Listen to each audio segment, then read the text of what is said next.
Habría que decir que estamos viviendo un año de San José. Yo creo que eso pues, es bastante conocido de todo el mundo, al menos eso espero. Y ese es el motivo por el cual tenemos esta conferencia en este momento. ¿Y por qué el año de San José? Bueno, pues porque se cumplen...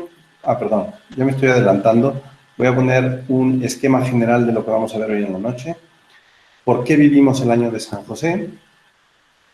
Una figura del Antiguo Testamento de la que me interesaría hablar brevemente para poner un poco cosas en contexto. En tercer lugar, algunos datos biográficos de San José, o sea, los que tenemos, los que conocemos, que como sabrán ustedes no son muchos. En cuarto lugar, quiero profundizar brevemente en esos datos porque me parece que arrojan mucha luz acerca de la figura del Santo Patriarca. Después quiero hablar brevemente acerca de San José como modelo e intercesor, un poco para que no lo dejemos de lado, ¿no?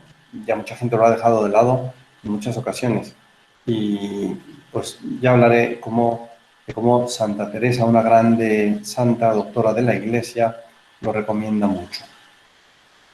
Bien, entonces, ¿por qué vivimos el año de San José?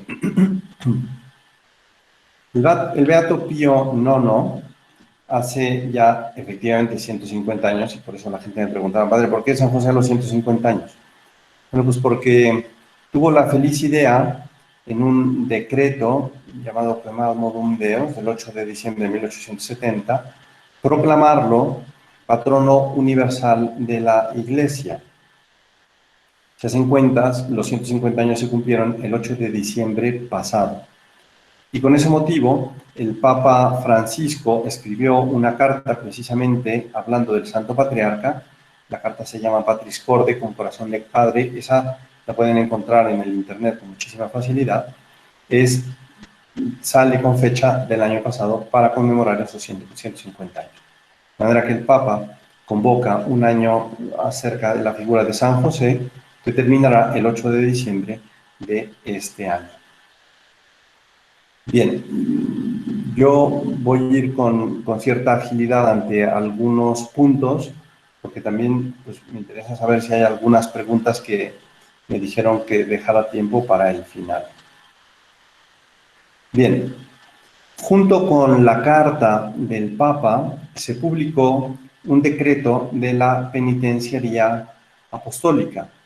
Son unos cuantos párrafos muy breves en los que se nos invita a meditar en la figura de San José, darnos cuenta de, pues eso, la santidad tan grande del que fungió como Padre de nuestro Señor Jesucristo en la tierra, esposo de la Santísima Virgen. No me quiero entretener porque también el decreto se encuentra en el internet. Si alguno lo quisiera leer, con que ponga decreto de la Penitenciaría Apostólica San José, sale inmediatamente. Es un par de páginas o una cosa así. Me interesaba decir que ahí se consideran una serie de indulgencias plenarias.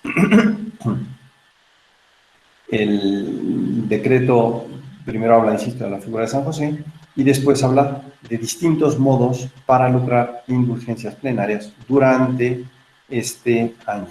Y la verdad es que la tenemos muy fácil. Las indulgencias plenarias nos borran la pena por la cual tendríamos que pagar en el purgatorio. No me entretengo tampoco en eso, pero bueno, pues borran totalmente la pena. Y dice el decreto que cualquier acto de piedad legítimamente aprobado en honor de San José, es decir, cualquier oración que uno quiera decir, con eso uno puede lucrar la indulgencia plenaria. Dice que especialmente el 19 de marzo, que es este viernes, el 1 de mayo, también una fiesta dedicada al Santo Patrono, pongo puntos suspensivos porque aquello es muy abundante. Y pues habla del 19 de cada mes. En la Iglesia Latina, el miércoles se suele recordar al Santo Patriarca, de manera que también pues, todos los miércoles uno puede ir logrando la indulgencia plenaria. Estos años santos dedicados, ha habido a la Eucaristía, a la Virgen. El Papa Juan Pablo II, por ejemplo, dedicó a la Santísima Trinidad al principio del milenio. dedicó al Padre, al Hijo y al Espíritu Santo, justo antes de que terminara el milenio, y después a la Santísima Trinidad. Bueno, pues todos estos años los convoca la Iglesia con el fin de distribuir más gracias o de hacer, digamos, más fácil la consecución de la gracia. Bien, decía que me interesaba hablar de una figura del Antiguo Testamento. Es una figura verdaderamente interesantísima. ¿Por qué voy a hablar? Hay que justificarlo, ¿no? ¿Por qué voy a hablar de José, hijo de Jacob, o José de Egipto? Bueno, pues la verdad es que se podría decir que es una costumbre suscitada, diría yo, por nuestro Señor, una costumbre suscitada por nuestro Señor, que nos fijemos en el Antiguo Testamento precisamente para conseguir luz acerca de distintos personajes del Nuevo Testamento. Pongo algunos ejemplos breves. Creo yo que el capítulo más dramático que hay en el Antiguo Testamento es el sacrificio, podríamos decir, de Abraham, o el sacrificio de Isaac. Los dos sacrifican, tanto Abraham va a sacrificar a su hijo como Isaac va a ser sacrificado. Es tremendo. Nuestro Señor le pide a Abraham que le sacrifique a su hijo. Es un capítulo que pues, nos puede dejar una incógnita en la cabeza, pero se esclarece cuando vemos a nuestro Señor Jesucristo morir en la cruz. Es decir, si queremos ver con más luz el sacrificio del Calvario, que luego se renueva en los altares, ¿no? La misa es eso, precisamente, el sacrificio de nuestro Señor. Si queremos ver con cierta luz, vamos a pensar o vamos a ver lo que nos dice el Antiguo Testamento, porque aquello, insisto, es un rayo de luz. Lo mismo la institución de la Pascua por parte de Moisés, la lluvia del maná durante la peregrinación en el desierto, son figuras de la Eucaristía y todas esas figuras, insisto, nos ayudan a ver con más claridad lo que luego Dios nuestro Señor ha querido revelar en el Nuevo Testamento. De manera que, pues esa es una especie de justificación. ¿Por qué quiero hablar yo de José, hijo de Jacob, o José de Egipto? Pues porque todos los autores espirituales han encontrado un paralelismo realmente muy bonito, muy interesante, con el Santo Patriarca. En primer lugar, se le llama hijo amado de su padre. Todo esto viene en el libro del Génesis, me parece que por ahí versículo 37, por ahí en adelante. Es un hijo amado. Y muchas veces tal vez no pensamos en esa línea en San José.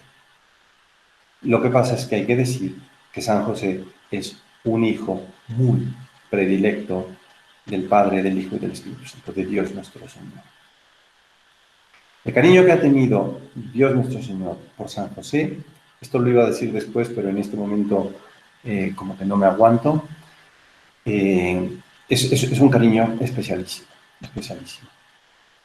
Leí por ahí, y esto es lo que iba a decir después, pero sale ahora, que John Henry Newman no es una persona cualquiera, es un teólogo de muchísimo calibre, una figura muy seria, una persona muy erudita que leyó mucho.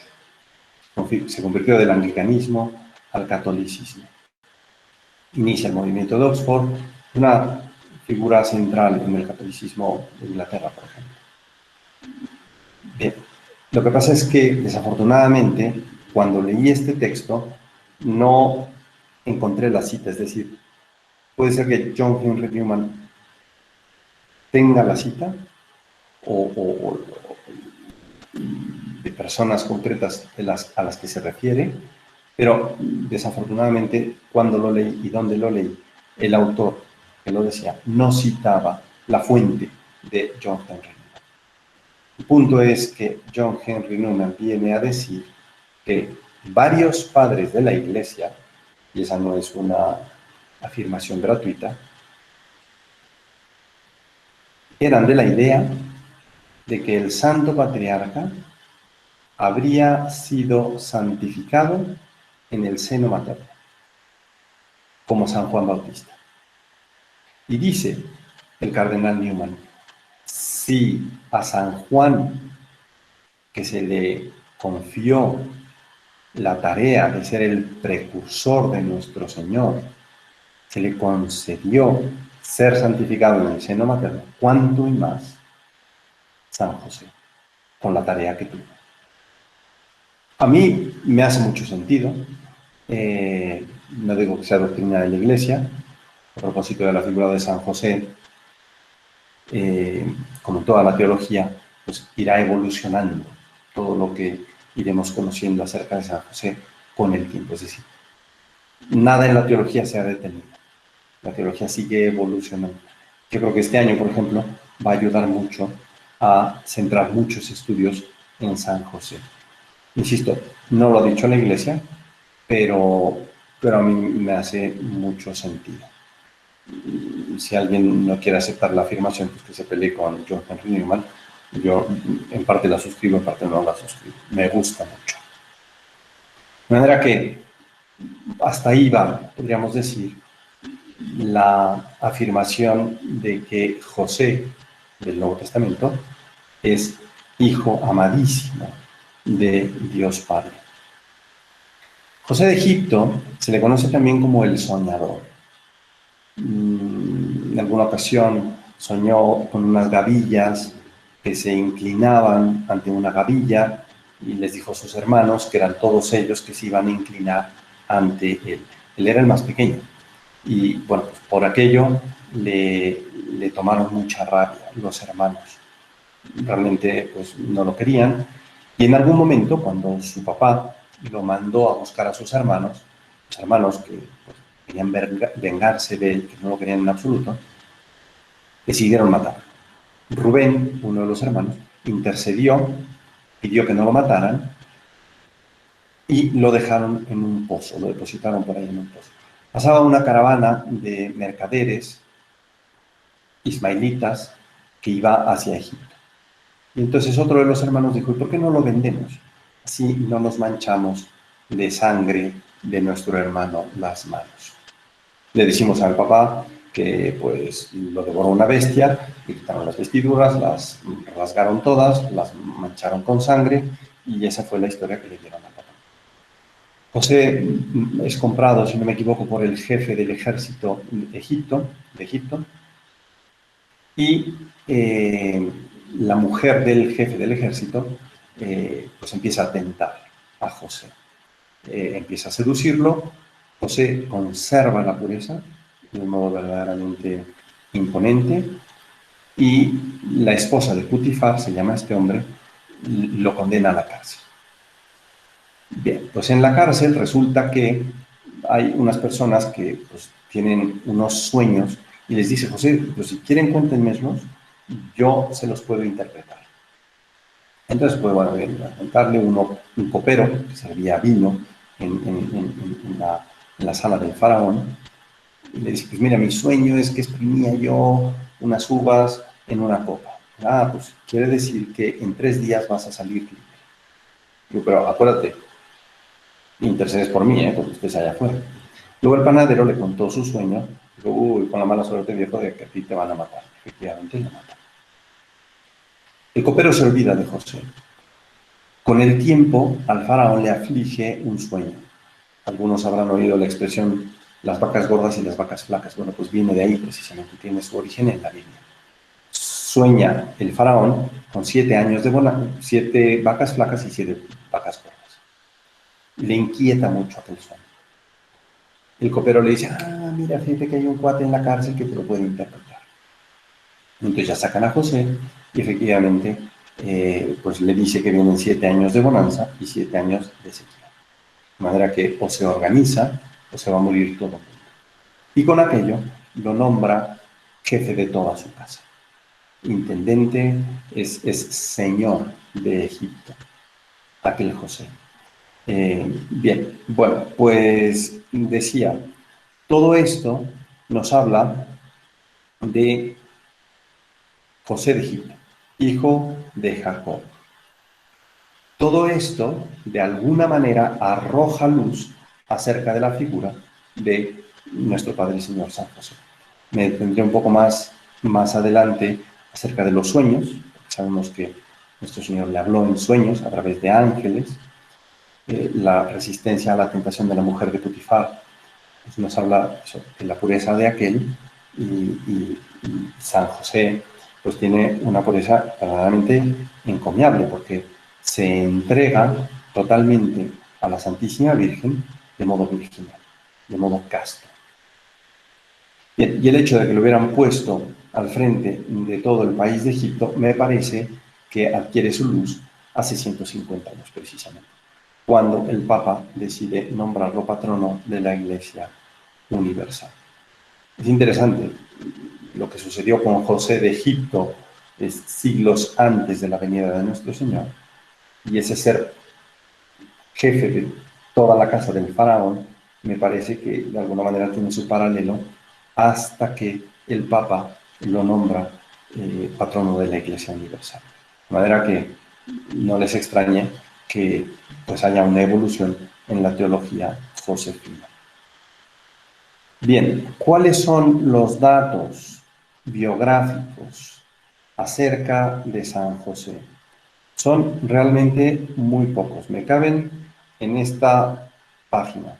Los voy a mencionar, digamos, uno detrás del otro, y luego me detendré en ellos. En primer lugar, hay que decir que es esposo de María. Tanto San Lucas como San Mateo así lo afirman.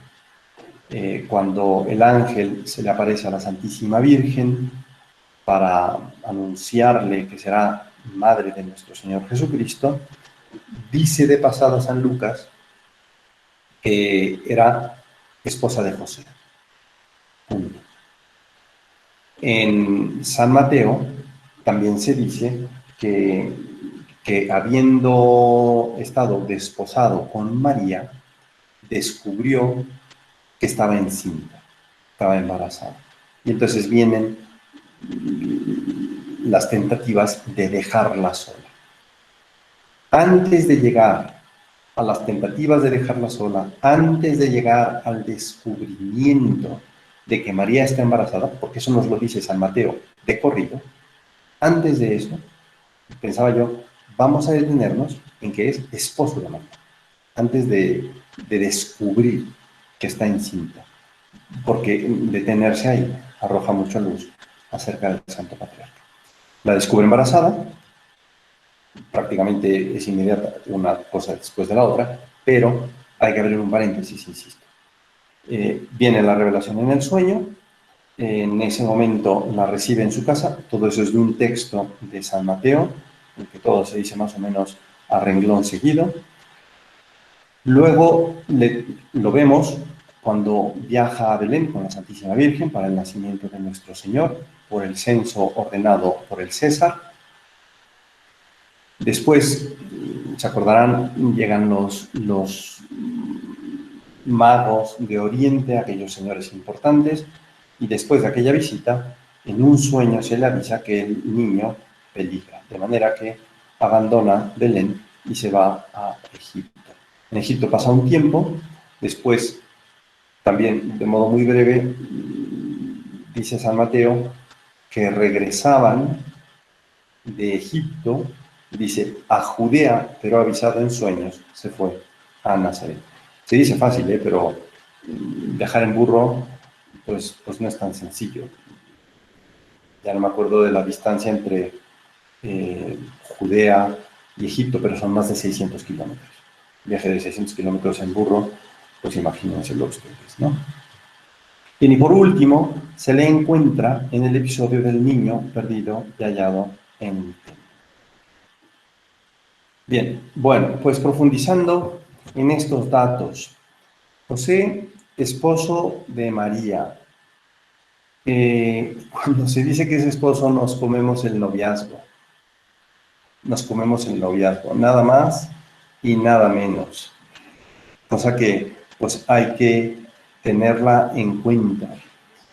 ¿Cómo fue el noviazgo de José y de María. Bueno, pues hay que pensar que el noviazgo implica un match, es decir, a ella le convence él, a él le convence ella. No nos convence mucho tal vez, o no estamos acostumbrados mucho, pero la Mishnah, que es la interpretación de la Torá, de un libro que estoy leyendo últimamente, habla de que la mujer se podía casar entre los 12 y 13 años, y el varón entre los 18 y 20. De manera que esa era la costumbre en aquel entonces. Y hemos de suponer que tanto la Santísima Virgen como San José tendrían esas edades. Es un absurdo pensar que San José podría tener 60, 70 años, como muchas veces se le representa, y se le ha representado así para significar que fue puro o que no tuvo relaciones con la Santísima Virgen. Este autor dice que ese es un absurdo. No se hubiera permitido en la usanza de la época. Otra cosa que tal vez conocemos es que el hombre solía escoger a la mujer casi sin que la mujer tuviera palabra o vela en el entierro, como solimos decir, ¿no? Bien, pues de la Mishnah, de aquella interpretación, se ve que la Santísima Virgen pudo haber elegido, que además, creo yo, es algo que pues nos hace sentido. Parece ser que incluso eran vecinos, ciertamente vivían en el mismo pueblo, en Nazaret. El muchacho de 12 años, y por eso se pierde nuestro Señor en el templo a los 12 años, el muchacho a los 12 años pasa a la vida adulta. Y en ese pasar a la vida adulta tiene lugar un encuentro muy especial con la ley y los profetas, con la Torá.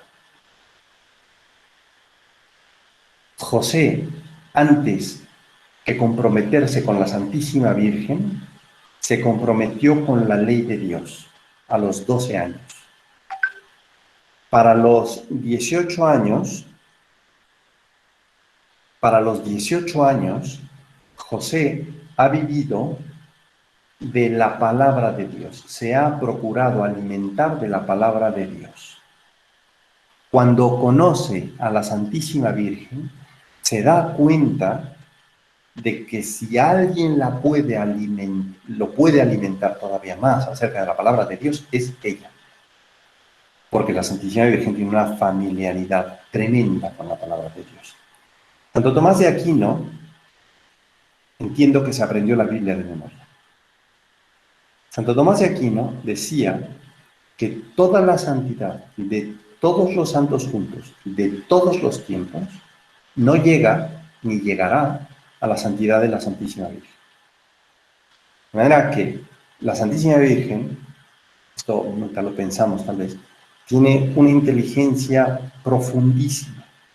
Si Santo Tomás aprendió la Biblia, la Santísima Virgen, cuánto y más. De manera que ella vivía de la palabra de Dios a los 12 años. Bien, pues José, que se alimenta de la palabra de Dios, encuentra un match en la Santísima Virgen. Una muchachita que tiene los mismos ideales de vida que tiene José. Hoy en día, desafortunadamente, los noviazgos son muy superficiales. No me quiero meter con ninguna novia ni con ningún novio. Pero muchas veces, pues, pierden la cabeza y no se fijan en lo más importante. Y lo más importante es, ¿qué quiero yo en la vida?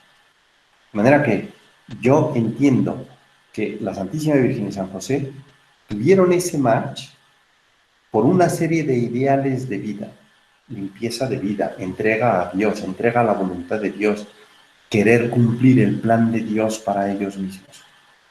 Podríamos hablar, pues eso, horas y horas. El noviazgo abre un paréntesis de unos cuantos meses, tal vez años, de trato, de un muchacho con unas características que no sospechamos. Concretamente, vuelvo a lo de John Henry Newman, un muchacho que pudo haber sido santificado desde el seno materno, probablemente, con una niña que es concebida inmaculada. El match también va en razón de la gracia que tienen cada uno. Sí, podríamos hablar, insisto, por largo tiempo, pero me interesa, pues eso, decir que cuando llegaron a esposarse, tenían muchísimo en común. Muchas veces no lo pensamos. Se nos presenta y son esposos y ya la vio embarazada. Espérate. San José la vio para arriba, santísima, antes de casarse con ella, habiéndose casado con ella. Ya hablaba yo, pues eso, de la vida interior que tenían los dos. El siguiente punto dentro de los datos, digamos, biográficos, la descubre embarazada.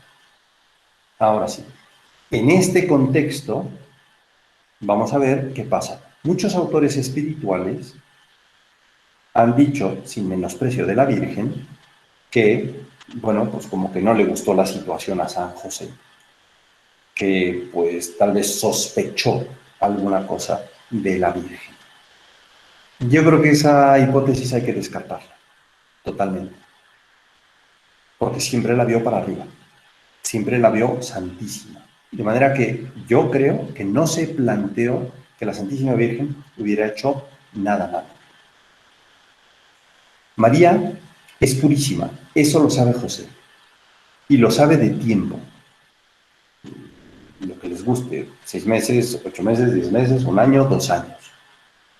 De manera que no piensa, creo yo, no piensa en la infidelidad. Ahora diré también por qué. El bebé no es mío, será algo de Dios.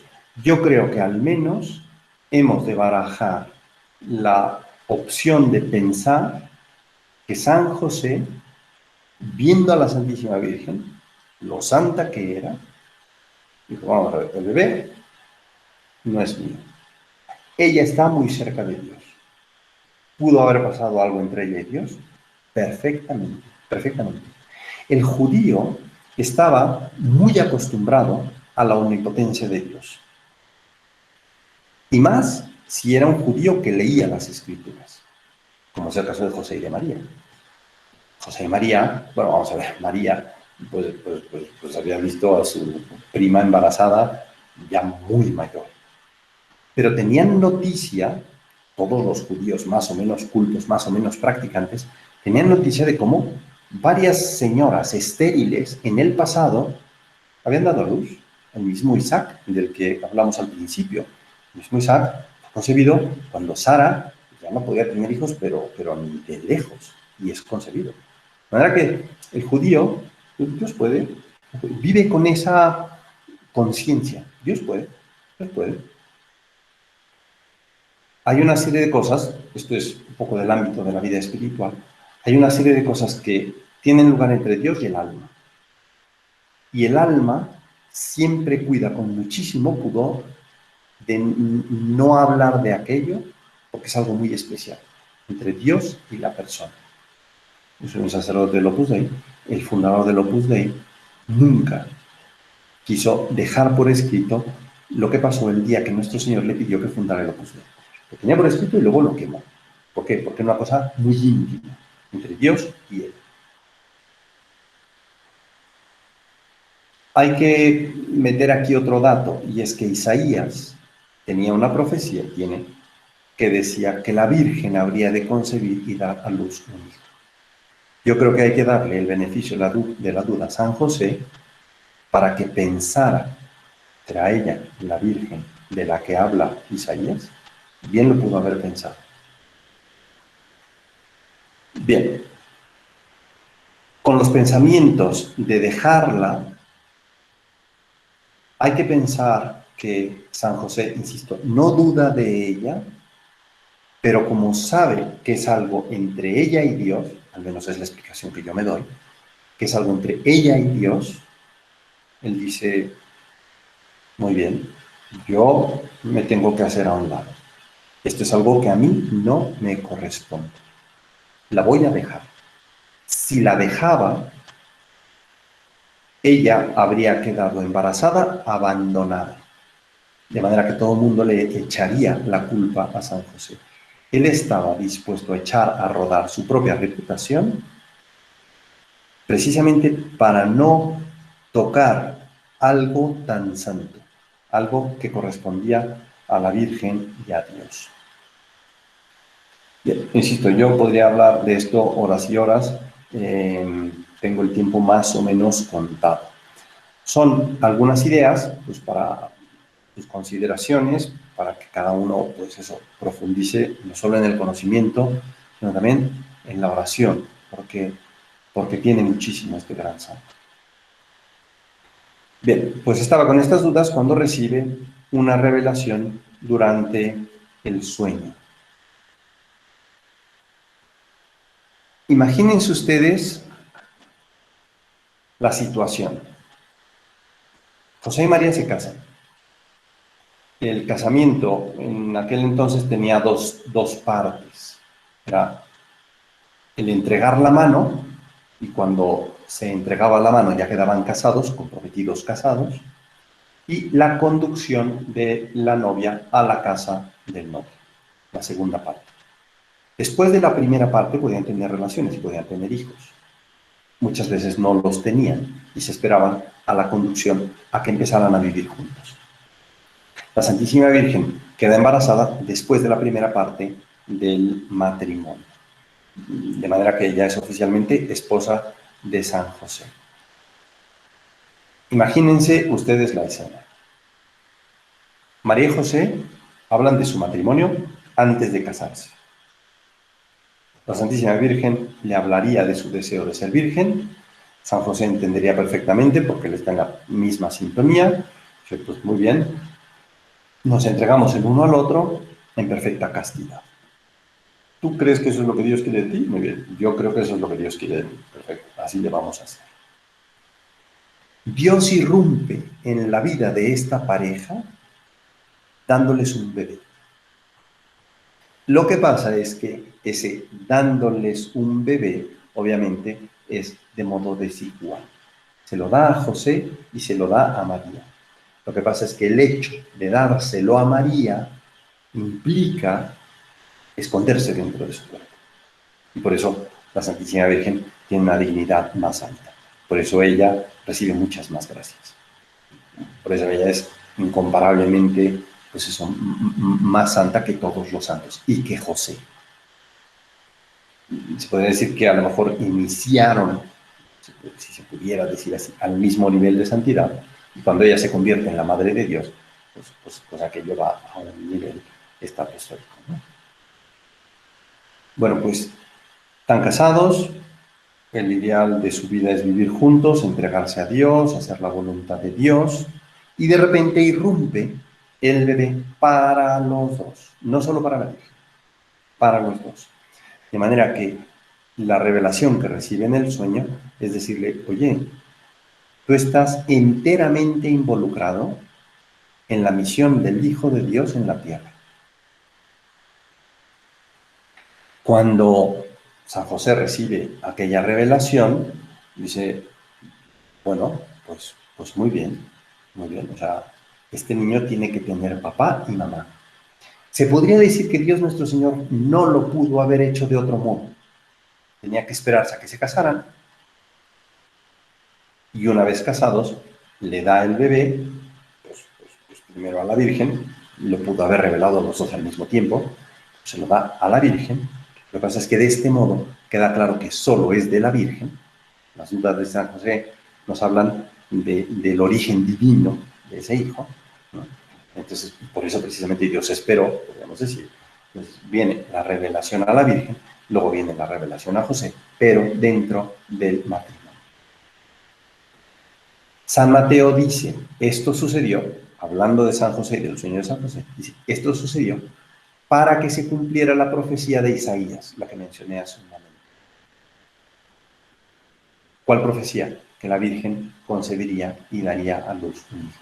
Pero parece ser que la profecía no habla de una madre soltera, sino de una familia en la que crece ese hijo. Porque nuestro Señor quiere esconder dentro de la normalidad su divinidad.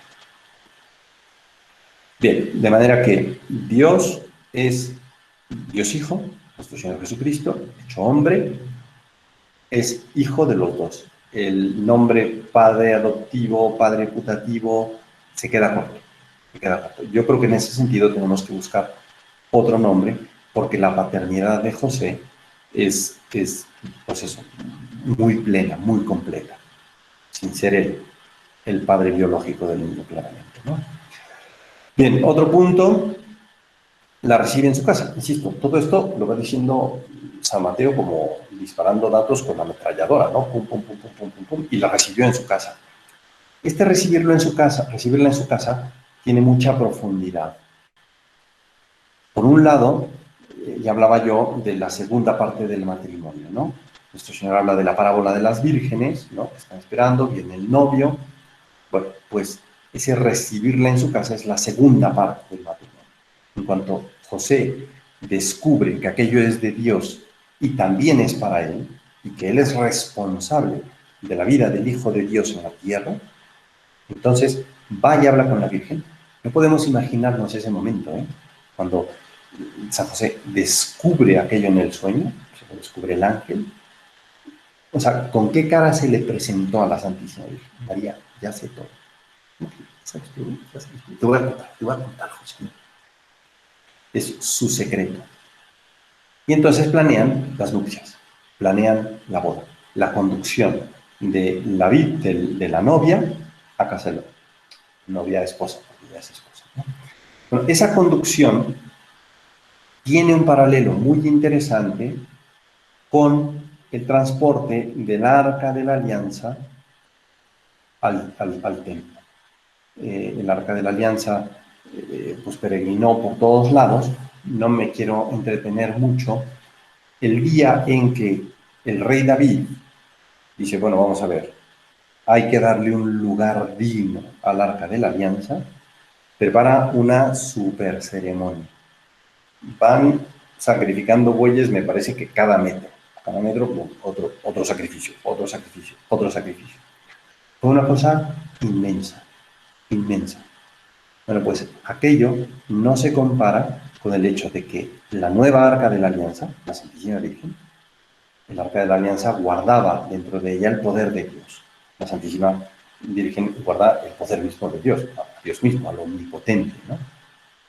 Bien, bueno, pues tiene ese paralelo. A nosotros se nos hace muy fácil decir, pues la recibió en su casa. San Juan, cuando asiste a la crucifixión de nuestro Señor, y nuestro Señor le dice, he ahí a tu madre, San Juan dice, bueno, pues me la llevo. Y dice el evangelista, y la recibió en su casa. Ese recibirla en su casa fue hacerla suya. Esta es mi madre. Es interesantísimo, porque en la cruz está la mamá de Juan, la mamá biológica de Juan. Y nuestro Señor le dice a Juan, he ahí a tu madre. Y desde ese momento la recibió en su casa. La hace suya. María no sale de mi vida. Pues es un poco lo que pasa en el caso de José al recibirla en su casa, ¿no? Bien, después de todos esos datos que se dan, pues eso como en cascada, pasamos al viaje a Belén. El César tiene el antojo de contar cuántos hay por ahí, y entonces les llega el anuncio. El anuncio no sería en parte sorpresivo para ellos. Ellos sabían que había de nacer en Belén y de alguna manera esperaban que Dios nuestro Señor pues, pusiera las circunstancias para que pudieran viajar a Belén. Efectivamente, viajan para que ahí nazca nuestro Señor. Dice el Evangelio que no hubo lugar para ellos. Muchas veces se ha entendido, bueno, pues ya estaba abarrotado Belén, de manera que pues, llega una pareja más y perdón, pero pues no, aquí no hay lugar para ustedes. Es una de las posibilidades, estuviera lleno. Otra posibilidad es que, como ella estaba encinta y necesitaba un lugar un poco más recluido para dar a luz al bebé, no hubiera lugar para ellos. Un autor espiritual dice que el que no hubiera habido lugar para ellos es una deshonra para José. Y en este sentido, pues hemos de pensar en el José del Antiguo Testamento, que fue deshonrado por sus propios hermanos. ¿Por qué fue deshonrado? Porque a una persona encinta no la dejaban fuera, y menos si eran familiares. Y José viaja precisamente al lugar donde llegan todos sus familiares. ¿Por qué lo rechazaron? No lo sabemos. Tal vez por la precipitación de la boda, porque la Santísima Virgen estaba encinta y entonces había que precipitar aquello. El punto es que ese no hubo lugar para ellos también pudo haber sido una humillación. Bien, después decíamos, viajan a Egipto. José se hace plenamente responsable de la vida del Hijo de Dios en la tierra. Imagínense ustedes el modo de despertarse, ¿no? Hay veces que suena el despertador y queremos darle un martillazo, ¿no? Y a José, pues lo despierta un ángel. ¿Sabes qué, viejo? Te vengo con la novedad de que al niño lo van a matar, entonces, pues, lo cargas y con su mami, trépate al burro y vámonos para Egipto. 600 kilómetros. No es el modo más agradable de despertar. Y sin embargo, José, con toda la entereza de un hombre que tiene un hijo, porque su hijo es suyo, lo hace suyo, enteramente suyo, se hace enteramente responsable de la vida del Hijo de Dios en la tierra. Bien, el regreso de Egipto a la Tierra Santa, no me detengo en todas las peripecias que pudieron haber pasado en Egipto, bueno, pues también una vez más se habla de dos sueños. Dice San Mateo que, advertido en sueños, le dijo que regresara. Iba hacia Judea, tiene un sueño y se desvía a Nazaret. Desvíate otros 120, 130, 140 kilómetros, según la trayectoria que siguiera, en el burro, ¿no? Que San José obedeciera en sueños, dice un padre de la Iglesia, habla de su delicadeza para cumplir la voluntad de Dios. Dios el Señor quería algo, él inmediatamente de cabeza. Cuando el niño es perdido, se pierde y es hallado en el templo, bueno, pues en primer lugar hay que pensar en la angustia de San José. Perdía al niño. Una angustia que deberíamos de tener nosotros cuando caemos en pecado. Bueno, perdí al niño, perdí la gracia, pues córrele a buscar la gracia, ¿no? Una llamada del Espíritu Santo cuando nuestro Señor le responde a la Virgen, ¿por qué me buscaban? Yo tengo que estar en las cosas de mi Padre. Pues sería un campanazo en San José, porque la Santísima Virgen no dudó en decir, tu Padre y yo, ¿no? Y nuestro Señor pone un alto, ¿no? Yo tengo que estar en las cosas de mi Padre. Pum, una campanada, ¿no? Para decir, sí es cierto, no me pertenece, es un niño que tengo que respetar, porque tengo que darle toda mi vida. Yo pienso que hizo pensar mucho a San José aquella respuesta de nuestro Señor. Y sin embargo, inmediatamente después de eso, el niño se va con ellos dos. Y claro, San José, que le acaban de decir, oye, yo estoy muy por encima de ti, ve como el niño luego lo obedece. La interesa para educar por parte de San José, yo creo que también no la vamos a acabar de profundizar en unas pocas líneas. Bueno, pues decía que es nuestro modelo. En la carta del Papa Francisco habla de que los santos nos ayudan a vivir la plenitud de la vida cristiana y que son modelos para vivir el Evangelio. La verdad es que si pensamos en San José, no sé, por ejemplo, de cara a la Cuaresma, ¿y qué sacrificios puedo ofrecer yo? Pues que ofrecer a San José, tú piensas qué sacrificios ofrece a San José. San José no le tocó ver a nuestro Señor en la cruz. ¿Qué ofreció? Pues una contrariedad, una contradicción, el cansancio, el hambre, la sed, el calor, la humillación, ¿no? Y es nuestro intercesor. Decía que una santa que brilla en este sentido es Santa Teresa. Ella tiene una vida interesantísima. Se enferma, cae muy gravemente enferma, al grado de que piensan que está muerta. La iban a enterrar, lo que pasa es que su papá le tenía tanto cariño que impide que la entierren. Dicen, papá, se va a echar a perder el cuerpo ya aquí, ¿no? En fin, no me entretengo, no la entierran y se empieza a mejorar.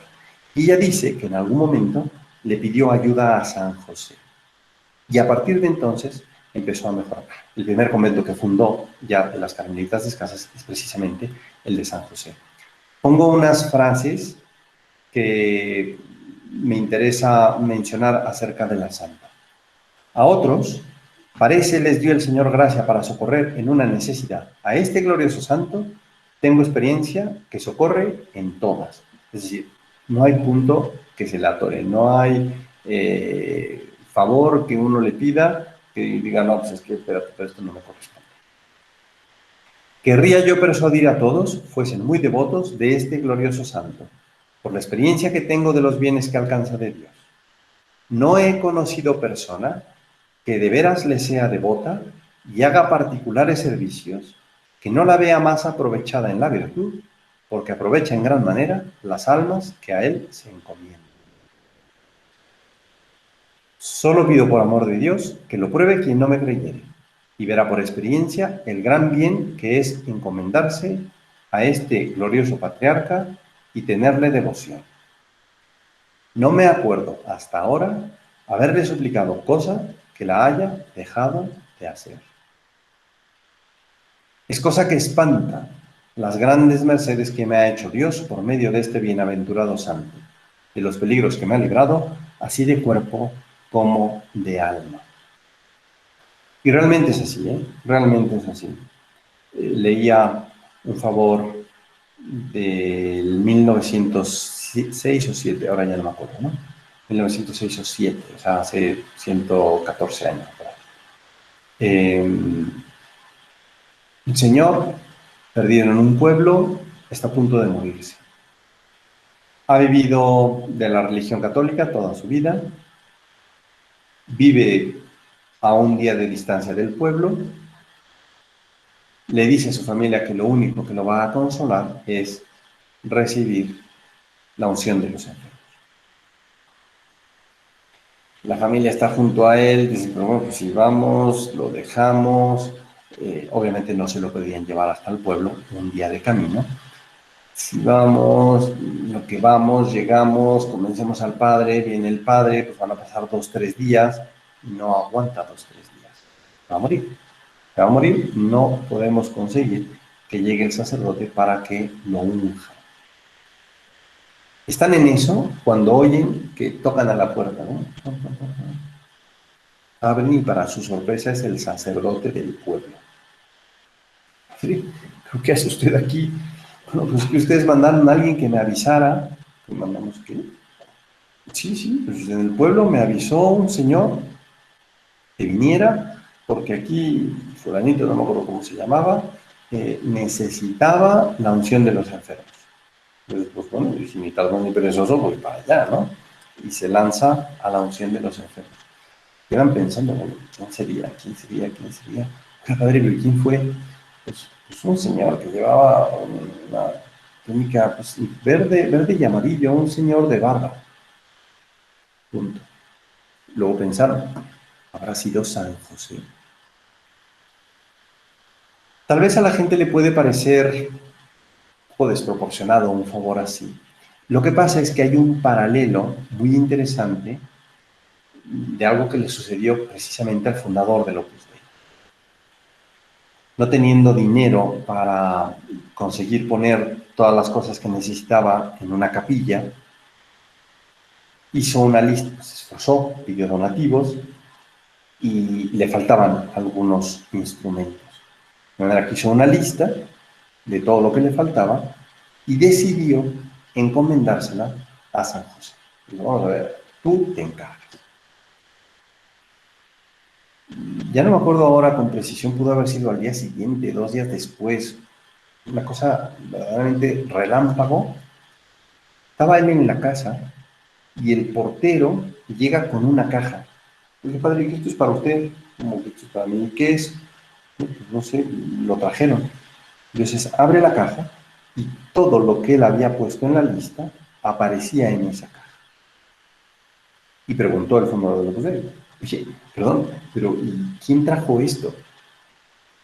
Pues un señor de barba, dijo el portero, como si fuera el único señor de barba en España, ¿no? O sea, imagínate. Pues un señor de barba, un señor de barba. El fundador del Opus Dei siempre estuvo muy agradecido con San José por aquello. Decidió que en las medallas que se ponen en la llave del sagrario se pusiera una inscripción Id a José en latín. Id a José, que es precisamente lo que decían los egipcios cuando vino la temporada de las vacas flacas. Cuando hubo sequía, cuando hubo hambre en el país de Egipto, ve con José, ve con José, diciendo, él te lo resuelve. Id a José. Bueno, pues yo aquí termino la presentación. Me parece que es el tiempo que me pidieron, más o menos. Si hay preguntas, pues con todo gusto.